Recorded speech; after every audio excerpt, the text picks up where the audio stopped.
Being a teacher means you're the bottom line. You're the one that everyone turns to, students, parents, administrators, and you're expected to have the ideas and the answers. This sets you up. It can produce huge amounts of pressure, burnout, dissatisfaction, and it's producing increasingly large numbers of teachers leaving the profession. It also sets up our students.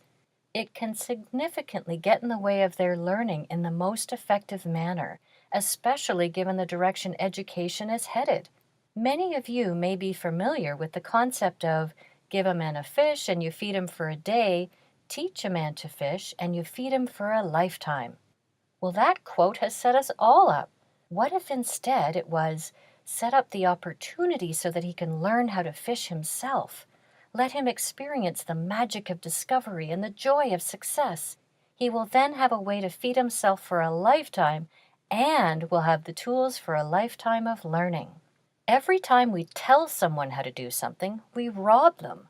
When people discover for themselves as part of their learning process, they'll be able to apply those learning components to other learning processes in their future. This includes their failures.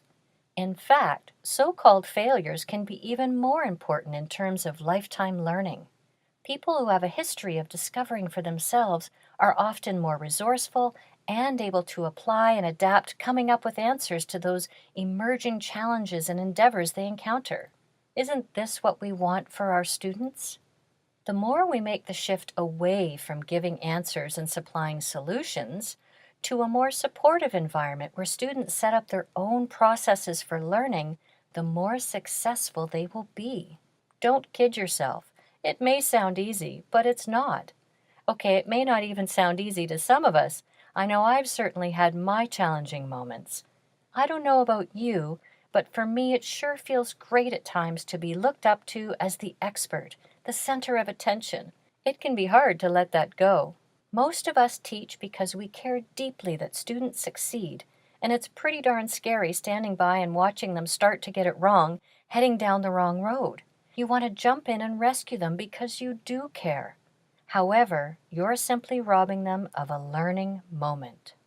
Yes, students will fight you as you make these shifts. They'll say, "Tell us the right way to do it. That's what you're here for." They'll complain and they'll rebel. As you persevere, though, they'll get more and more excited, feel accomplished and engaged, and will take more responsibility for how they learn. And they won't be bored anymore. Think of the epidemic of boredom, apathy, and disengagement that's infecting students and teachers worldwide. You have a choice. You can choose to give out vitamins that build self-discovery, experimentation, student teaching, and collaboration. Or you can feed students a diet of sitting back and zoning out as you tell them again and again.